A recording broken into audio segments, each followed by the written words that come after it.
Okay, actually, I didn't check if I got the licensed version or not. Okay, how I check? I don't know. I mean, since I've started anyway. So if it ends, then we'll have to do it again. So now that it's recording. So thanks for reminding. So.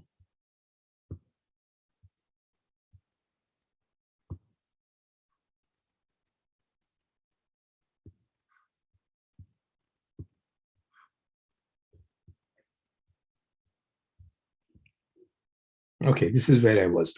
So literal is just a variable in by itself in positive form, or its negated form.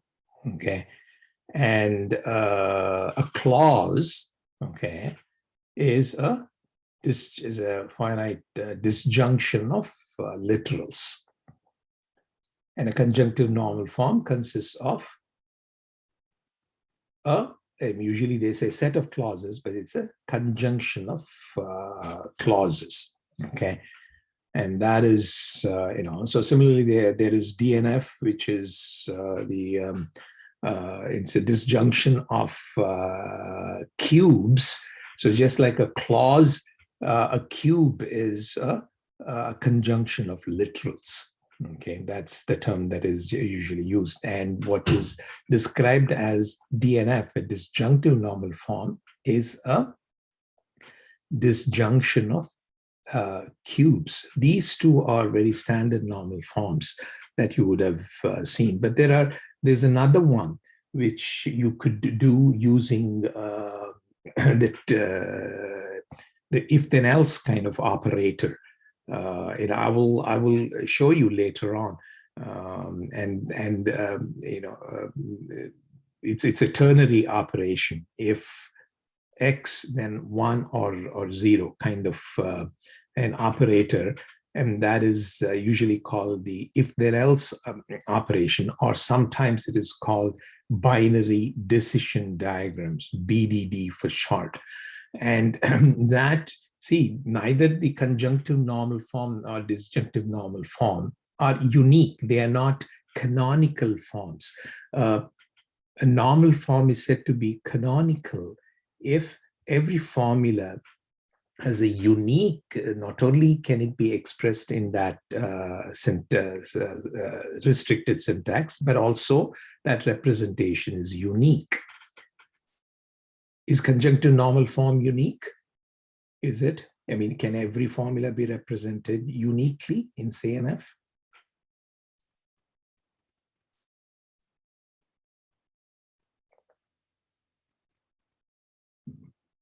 It is not.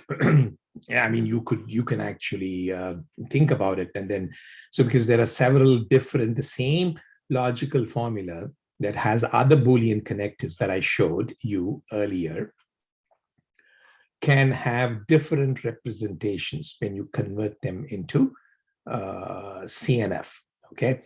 I mean, it's easy to see. You can have redundancy. I mean, in trivial ways, you can have redundancy. The same literals, repeated several times. Okay, so whereas there are what I call as BDDs, they are canonical forms. So these are some interesting factors that play a role when you have to devise techniques, SAT solving techniques to check the validity of propositional formulas. But anyway, I'm getting a little bit ahead. So let me define the semantics. Semantics for propositional formula, I mean, for any logic, it gives you, as I told you, rules for for defining whether a formula is true or not. I mean, usually that is always with respect to something called a model, or in this case, for propositional logic, it consists of you can only say propositional logic is true or false relative to a particular assignment of truth values for the variables that appear in the formula. So that's why first I have to define what an assignment is. Okay, an assignment S maps variables in the set, in the finite set that you've chosen, to either true or false. Okay, I mean, take true or false. What I have done is true or false is the truth value. Okay, sometimes 1 and 0 is also used for that, but you have to make a distinction. So sometimes people use 1 and 0, and we also use in our example by overloading the truth value assignment to 1, the constant 1. But that will not create any confusion. So what the semantics gives you is, it really says when for any given assignment, when it is true. So okay, so we write an assignment variables S in this fashion.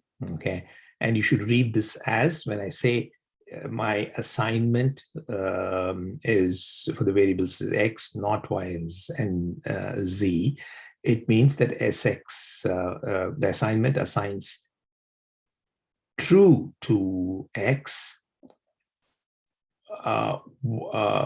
false to Y, and true to Z. Okay, and I denote by phi with square bracket S as for the result of replacing every variable X in phi by what is by its truth value assigned by the assignment. Okay.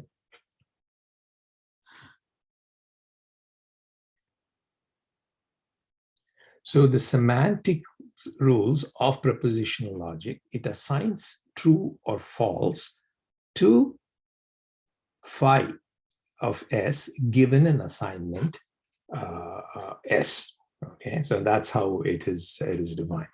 So you start, this is also defined recursively, inductively, because the formulas are defined inductively as well. So 1 is always true. 0 is always false, regardless of any assignment. So variable X, for any X belonging to the variables in the language, is either true. It's true if SX maps to true, or else it is false. So not of X is true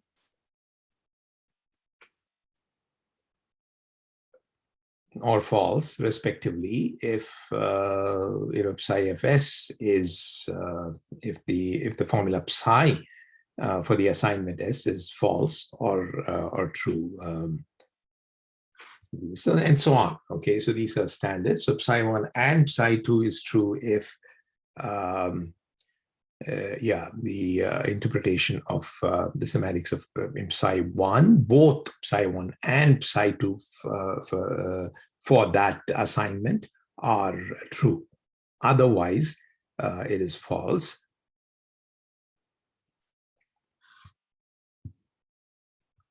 The OR is true if and only one or both psi 1 or psi S are true. Okay, so here are the central concepts or notions that are crucial for that are important and studied and analyzed in propositional logic and systems and provers for propositional logic. So we say a formula is satisfiable if there exists an assignment for the variables in phi, such that phi S is true. And this is written as S satisfies phi. And sometimes we say S is a model of phi, or in the interpretation for phi. So a model for propositional logic, in propositional logic, a model is one which is the simple assignments of truth value to the various propositional variables in the formula. As you would have seen in, since you went through the course with, in logic, which covers predicate calculus, the model structure, the structure of models for first order predicate calculus is more complicated. It just is not simple assignment of truth values to variables, but also it has to give interpretations for other structures that are included, that are there in first order predicate calculus, such as function symbols and so on. So as you can see, those things are not there in propositional logic.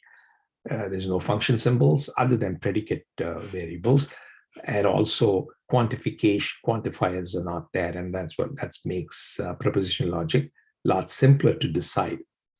Okay, satisfiability, you understand, correct? Okay. Yeah, any questions so far? I'm assuming you will be aggressive in stopping me, okay? Okay, so I'll assume that there is so far so good. So phi is unsatisfiable. See, when phi is satisfiable, that doesn't mean yes. So it could be some, yeah, phi is unsatisfiable for a particular assignment S, and this is written S does not satisfy phi if phi S goes to 0.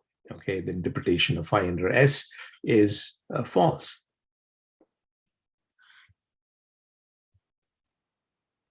This is phi is unsatisfiable for S, and we say phi itself is unsatisfiable, written this way. Okay, if there exists no interpretation that can make no assignment to the variables in phi that can make phi of S true. Okay, so that's when it is a formula is called unsatisfiable. So phi is valid. So written this way, if phi s is equal to 1 for every possible variable assignments to truth assignments to the variables in the formula. Okay. So when one says, so in that case, so when one says it is satisfiable, so a formula in general can have some satisfiable instances and some instances for which they are not satisfiable. When one says it is unsatisfiable, it means that there are no variable assignments for which it is satisfiable. And it's valid if it is it's satisfiable for every possible interpretations. Because the way that we have defined the semantics of negation and semantics of the constant symbols 1 and 0, this is a theorem for first order predicate calculus. So phi is valid if and only if not phi is unsatisfiable. Okay. And this semantics is what is called classical logic semantics. Okay, in classical logic, this theorem is a meta theorem is always true. Okay. So here are some examples, for you to check. So is this sat, unsat, or valid? This formula. Here, one of you answer.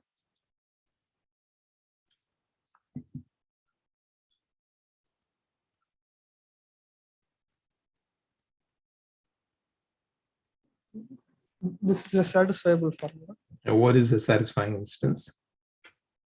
We can make x1 false, x2 false, and x3 to be true.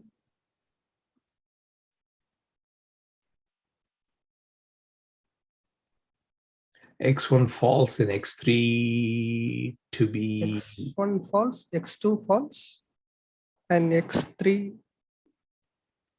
to be true. If X3 is true, yeah.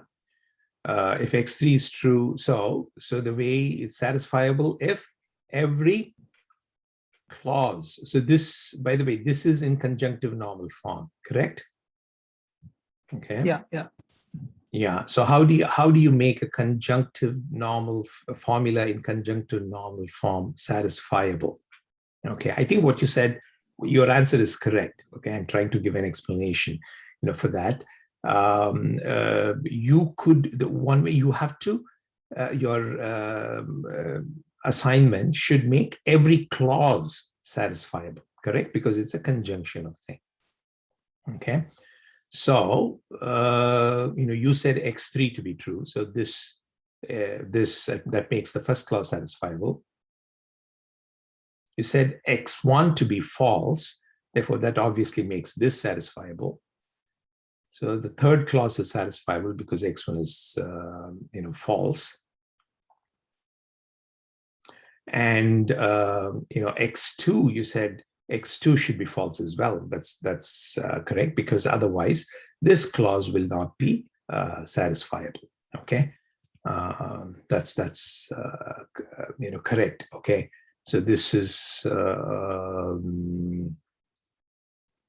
one way of making it satisfiable.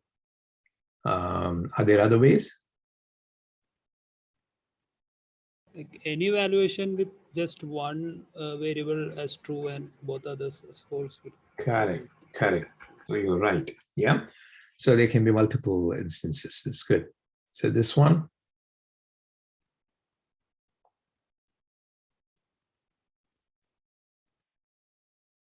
Although I did not define explicitly the semantics for implication, I'm assuming that you know what that thing is. So let me give you the answer. This is actually valid.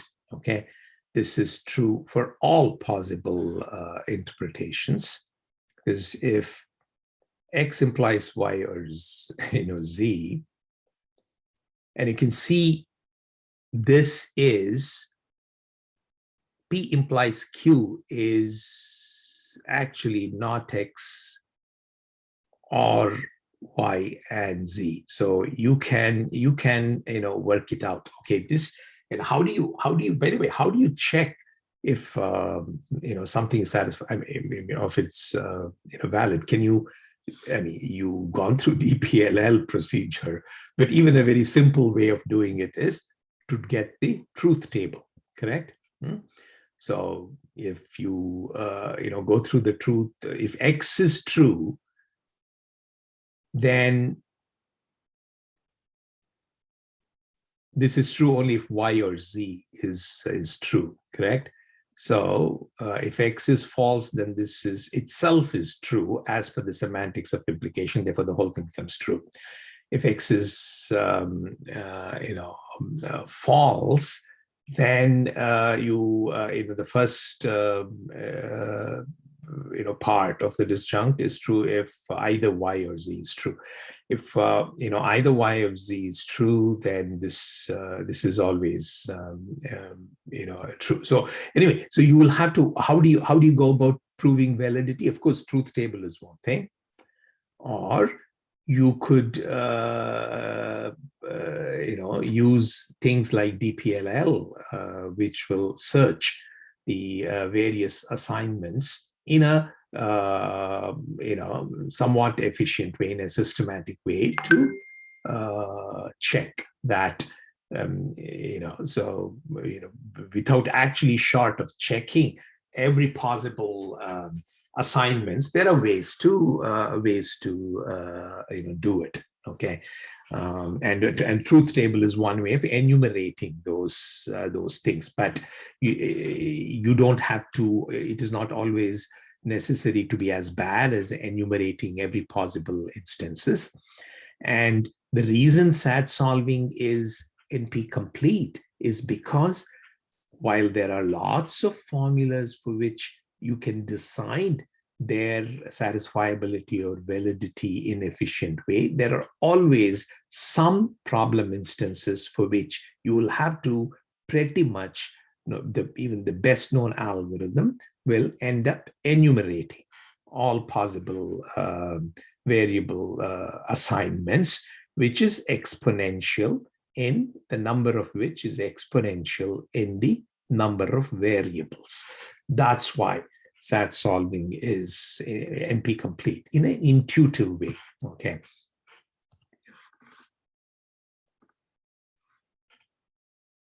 Yeah, how about this one?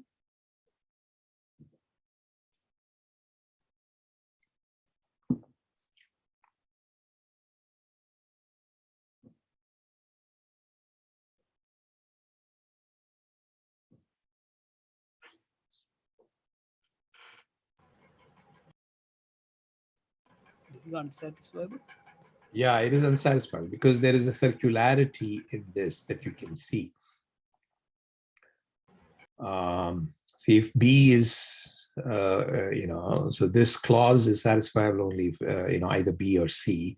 But if, one of them is satisfiable, then, if B is made to be true, then you cannot have this, okay?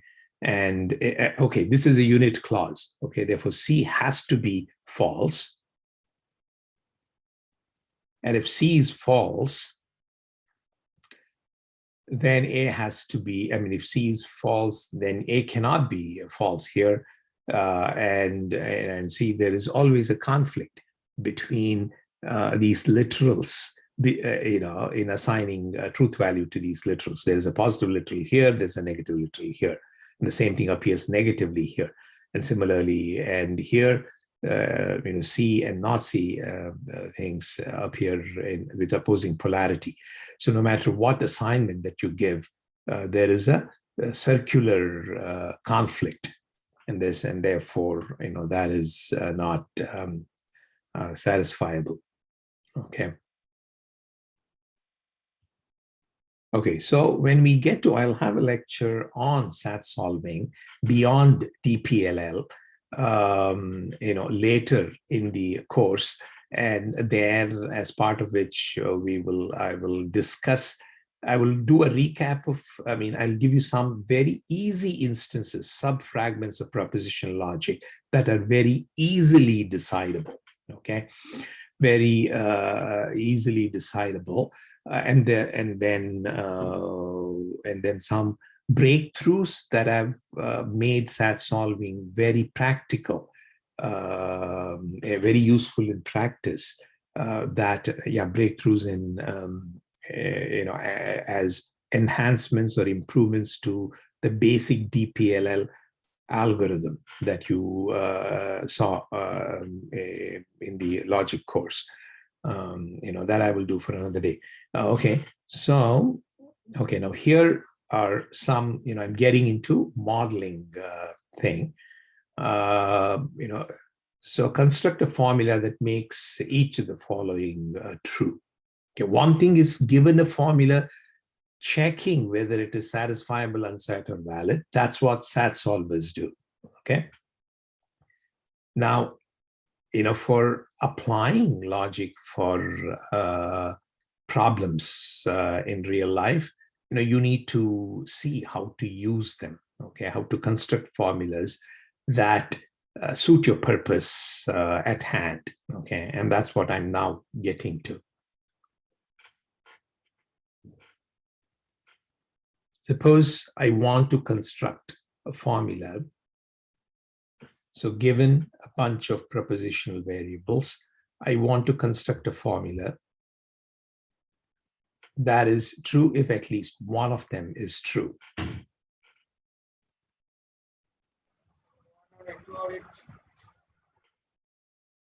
Yeah, I didn't hear you.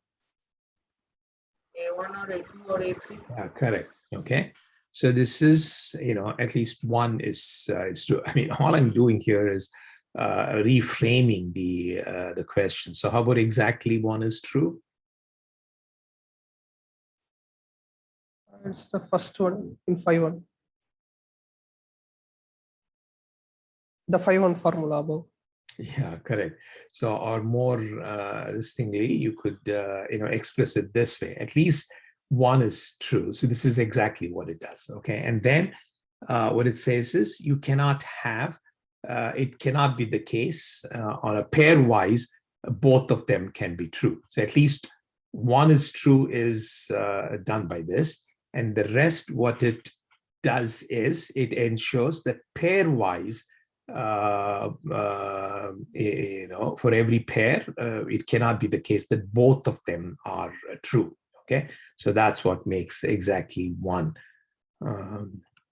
be true. At most one.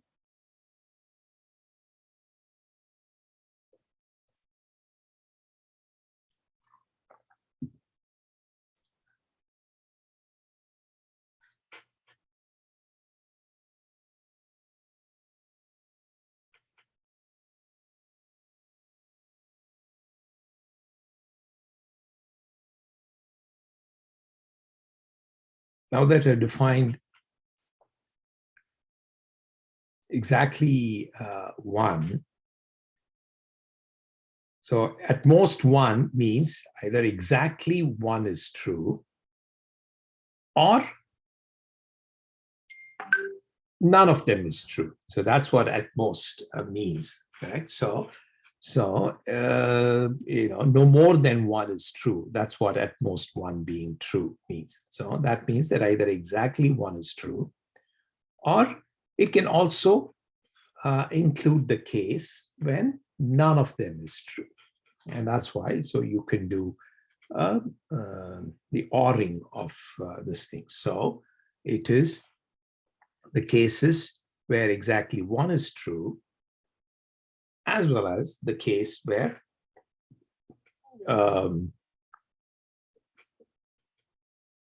none of these is true. So you convinced? Yes, sir. Yeah, okay. So see, there is another interpretation is being given here. I mean, I told you that is a set theoretic interpretation. So every formula in propositional logic can be viewed to represent the set of assignments for which it is satisfiable. Okay, so if you give that, I mean, it's that's one way to view it. Okay, I mean, here I'm asking the question: given a formula, if it is satisfiable for a particular variable assignment, so that's an interpretation. But you could, in modeling, it makes it to view the propositional formula as denoting a set. And what is the set it denotes? It is actually you can say a representation of a set of assignments. Okay, and when you view it that way, then a disjunction actually is union. Okay, so if exactly one true gives a set of assignments for which it is true, and now this is a case where none of them is true, so then an OR, when you take an OR of those two formulas, it can be viewed as taking the union of the set interpretation for the formula, for that formula, union of the two characteristic sets. The conjunction can be viewed as intersection. Okay, that is another way to look at it. And this idea, which is a simple thing, I mean, that is what is used in using things to model, using proposition formulas to model. Okay, so now I'll get to the remaining time. So some using the thing to model. So let's see. 8 queens. Have you seen this using propositional logic to solve this problem? So what is the problem? Have any of you seen this? Yes, sir. I have seen this problem. Have you seen it? Yes, sir. I have not. Okay, so let's go through that anyway. So maybe who said yes? So It's parametric, sir. okay, so then maybe you can in a prompt. Is it possible to safely, the problem is it possible to safely place n queens on an n by n chessboard? So let's limit ourselves to 8 by 8, the standard chessboard. In general, it can be parameterized with respect to n. So let's limit ourselves for this discussion for it to be 8 by 8. So then construct what is like I said, you have to construct a propositional formula whose model is a solution, not the solution, because here there are multiple solutions possible. So that's why when I said what it means to model a particular, in this case, a game, is the interpretation that you give for the formula. So when I say, use propositional logic to give it as a solution, so the task at hand would be is to construct a propositional formula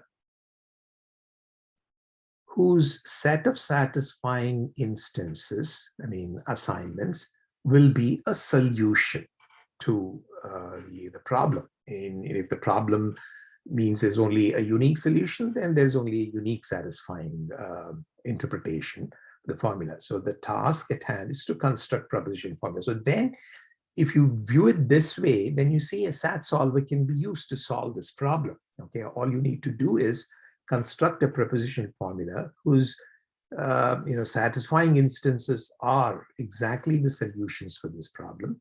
Then you can construct this formula, throw it into a SAT solver, and whatever satisfying instance the SAT solver gives you will be a solution. Okay, so that is what is at hand. Now, whenever this kind of a model, this is what I call as general modeling problem. Okay, so here we are modeling a game situation. You can use this logic to model also programs, and that's what I will lead into. Okay, because the subject matter of the course is analyzing computational systems. So later on, we will first talk about what is the behavior of computational systems that we care about.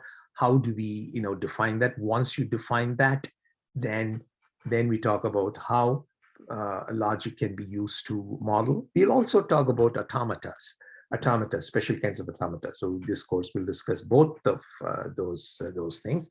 But now I'm starting out with logic. Okay.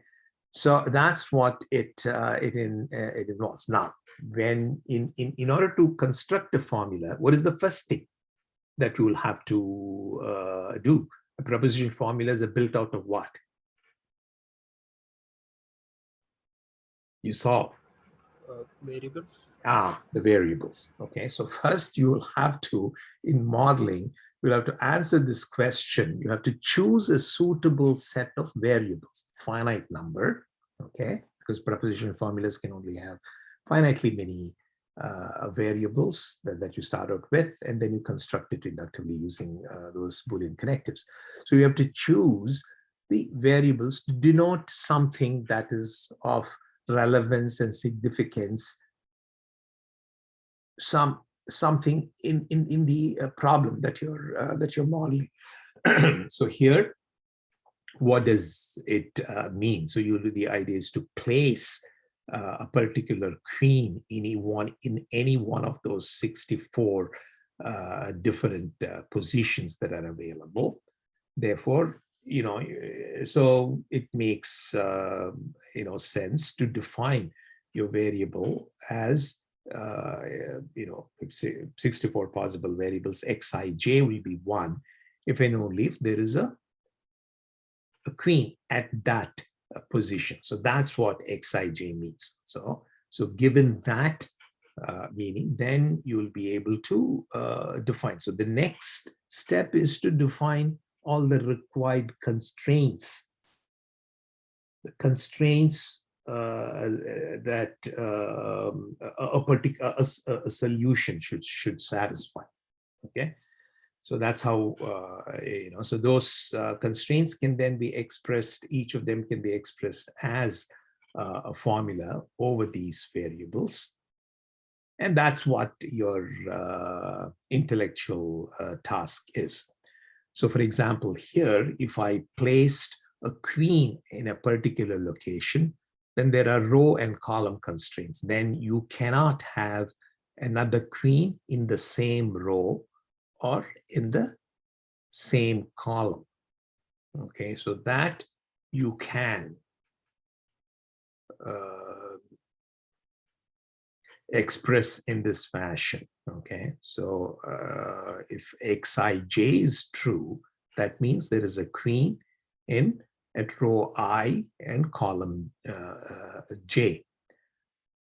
If it is the case, if it is since it's placed at I, then you cannot have another queen in any of the other locations in that row. Okay, so that means then it cannot be all the other proposition variables that all the other proposition variables corresponding to the other locations other than xij have to be false. And that's exactly what this constraint, the first constraint, says. It's a conjunction of all those variables. I have described here in a parameterized fashion with respect to n, and you can use this to enumerate it. Okay, so and that is the formula. So did you get that, Shaintan? Yes, sir. Yeah. So similarly, you have the column constraints, which given a j, then it says you cannot have and all the other variables that assert that there is a queen in their respective position, they cannot be they cannot be true. And this you will have to generate such constraints for each I. Okay, this is telling you one constraint for I. Now you will have to generate a constraint like this for each I from 1 through 8. Okay, for each of the rows. Okay, so what others then? What other constraints you need? Diagonal elements. What? Diagonal elements shouldn't contain. Yeah, somehow there is an echo that makes it hard to listen. So did you mean diagonal constraints? Yes, sir. Yeah, so that's a little bit harder to, I mean, it is not that hard, but it is, to specify them in a parameterized way, okay, is harder. So I will leave that as an exercise, I mean, by next class, okay, I want you to have it worked out, okay, come. So you get the idea. So then what is the solution? So you make up all these constraints, and then your formula will be a conjunction of all these constraints. Okay. And then any satisfying solution to that will give you a satisfying solution will correspond to a configuration of queens on the board. Okay, so it's in that sense that you use logic to solve it. So once you construct the formula, then you can use a SAT solver, which gives you a satisfying instances to as answer to the questions that you have. So model checking is really a little bit more advanced version of this. It can, and you will see that it is saying, oh, can I reach a particular behavior? Okay, or is a particular bad behavior of a program not possible? Okay, or that's how, I mean, how do you use logic or automata to model this problem and solve it? Underneath all of these tools are they use SAT solvers. How do you how do you model this, and what are the techniques that you use in order to derive that formula that you can actually do? So that is one way of looking at it. Okay, so yeah, so what we really did here was actually specified defined or devised a way of generating these formulas. Okay, so for now.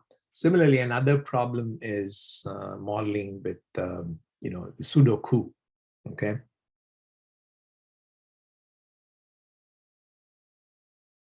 So in all these cases, you are able to model using a finite set of variables. So propositional logic, because it is use only finite set of variables, you can do only things that are finite. Now, you can parameterize them for any n, but a solution can be found only when you pick a particular n. Okay, so it is it's only for finite instances of the problem that you can actually solve. So here, this can be modeled because why? Because there are only finitely many numbers, finitely many positions, and only finitely many different elements that these positions can take. In the previous case, you had variables obviously taking propositional values. Now, in this case, still you can convert them. You can see how you could convert them into proposition, because although the numbers that you can place in each of them are numbers, not 1 or 0 like in the previous case, but still it is one of either digits from 1 to 9, I guess. So I'm 1 to 9, and therefore you can still imagine that they can be encoded as propositional variables. So the challenge here is to construct a proposition formula, once again, whose model is a solution to a given Sudoku problem. So what should the variables be here?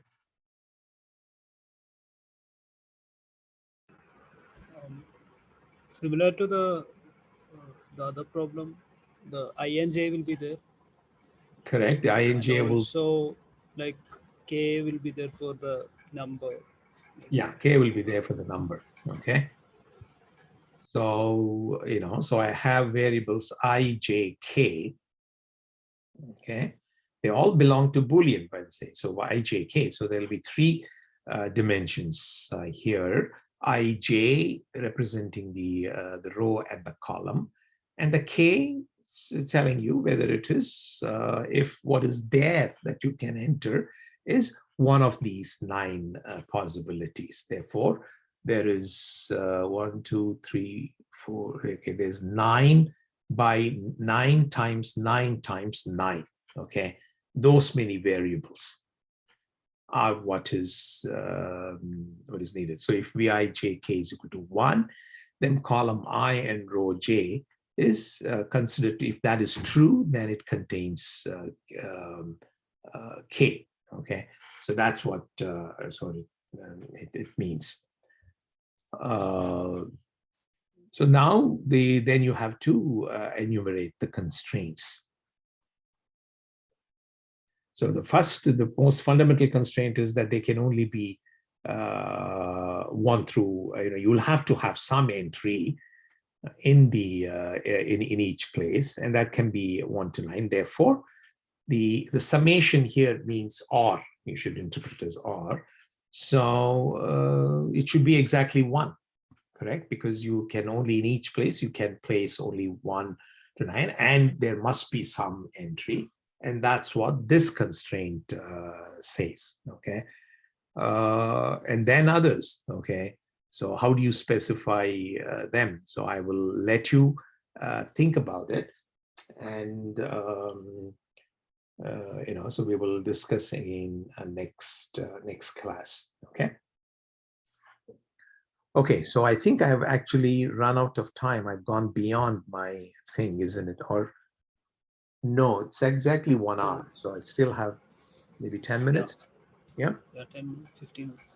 Yeah. So I will stop here and then get you to the Z3. I will introduce you to Z3 briefly. And you can, and I want you to get started with Z3 and before next class, that's by Friday, to get your hands warmed up by doing some of these examples. You can start with these at least one and so on, and try and model this problem, at least the 8 queens problem, completely. If it okay, so writing these formulas can be very big. I mean, you can start the 8 queens problem. Since it can be solved for any n, you can start with maybe a 3 by 3 or 4 by 4. Okay. Ideally, these things require tools, because although I showed you how you could generate them, generating it by hand can be cumbersome, and that's where tools come into picture. So you can imagine you can write a Python program to given a particular n, it can actually generate these formulas. Okay, so that and then dump it into a file, and then you can use pass it on to Z3, and then you can actually get the solution back. And that's how these tools are written, and how Z3 is actually used. It is used as a black box within a Python program. Okay.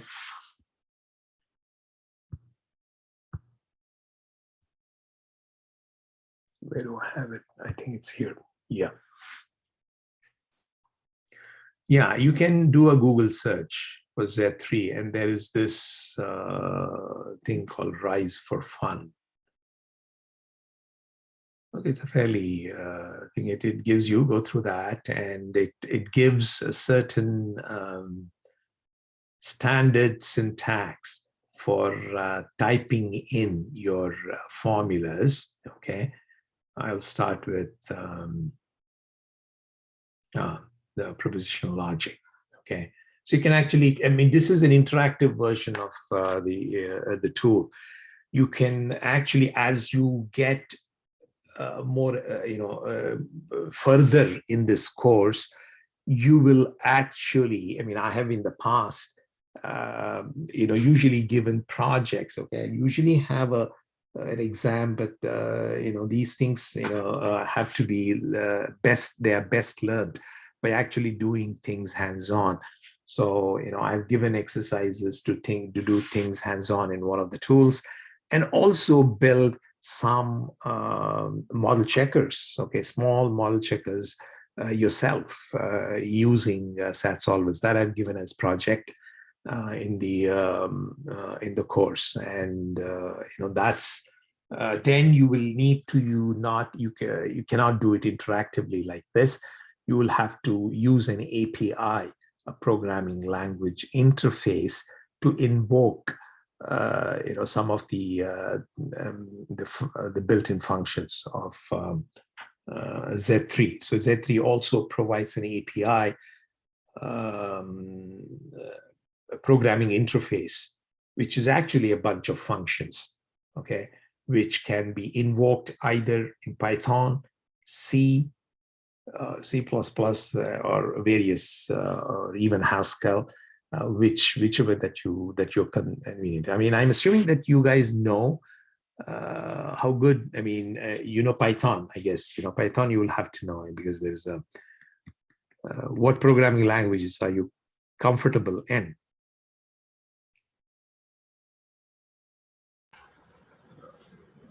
C++, Python. Yeah, Python or C++. I don't know. You have to check. For Python, there's certainly an interface, C Python. Okay, so that may be the best one. Or there is one for C++ also, I imagine. So that is the thing. So here is, these are, it uses this kind of a Lisp, I call it Lisp syntax. It's a prefix kind of a notation. So these are, and there's a bunch of commands. First, you define a bunch of variables, propositional variables using this command called declare const. And once you do that, then you can define formulas as a function, okay? And then you can you can define them, or then you can assert into the thing those formulas, okay? And you construct the formula, and then you can give it a name for it. That's what define function does, okay? So here, so I have, and as you can see, your formulas, the input syntax uses prefix notation, okay? And then you can assert. You can either assert this directly. You can type in this formula in the assert command itself. I mean, there's two-step process here, okay? One is declaring the variables. Then you need to assert something into Z3, okay? And that, in this case, is the negation of this formula, or whatever you can type in the entire formula itself as part of the assert. And then you check sat, okay? So let's do, it's in the interest of time, I will just do this.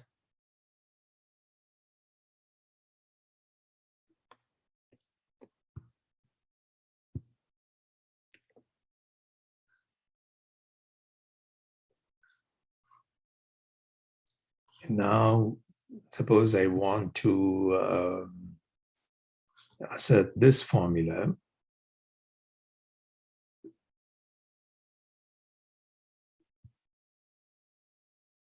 Anyway, I'll do the same thing.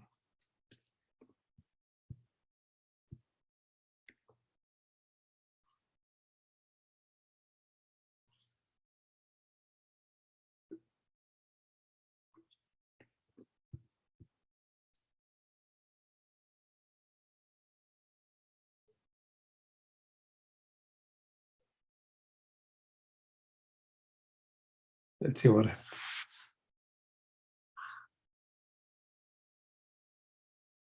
So it means that all these definition got accepted, okay?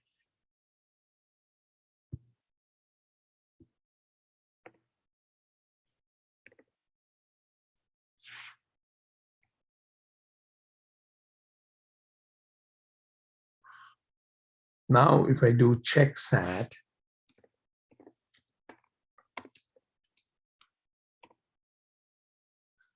no, I have to type it and then do this.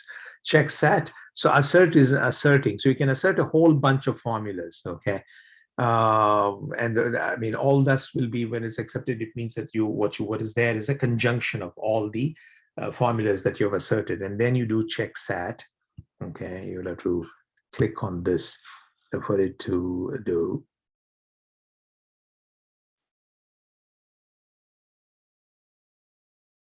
So then it comes back with the result. Here in this case, it happened to be unsat, okay? So, but if it gives you the result sat, then there is a command called get model, I believe, okay? Yeah, see, like here. So get model, and you can get it, get your model. So if I typed, in this case, if I type get model, it'll give you an error, I think,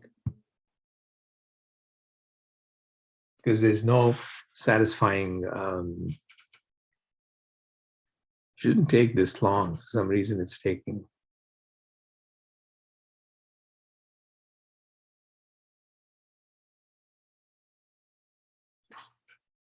Yeah. So when it's unsat, there's no model available. So that's what. So if it is sat, then you get it. So what I want you to do before next class is just play with this, okay? For the formulas that you have seen, and then see if you could come up with handwritten solutions, or if you want to dare to, using Z3, some solutions for the 8 queens problem. Yeah. Okay, and I will see you next time. Yeah. Sir, when is the next class? No, as we agreed, it will be Wednesday, Friday. Okay. Is Friday a problem? No.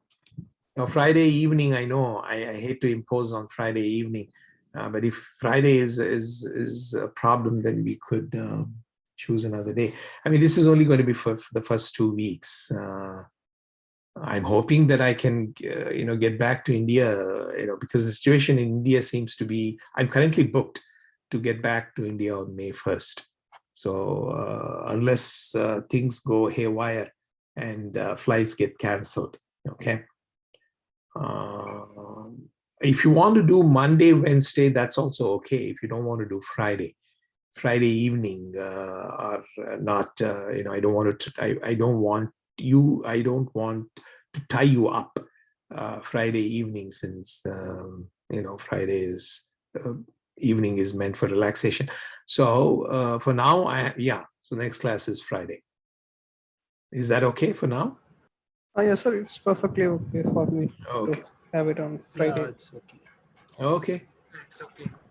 Yeah. So please do try your hands in Z3, and with the exercises that I have given in the slide. I will upload the slide and upload the recording as well. I will create links there, and then I will do it on the Moodle page, and I will see you Friday. Yeah. Morning. Okay, sir. Okay. Thank you. Thank you. Sir.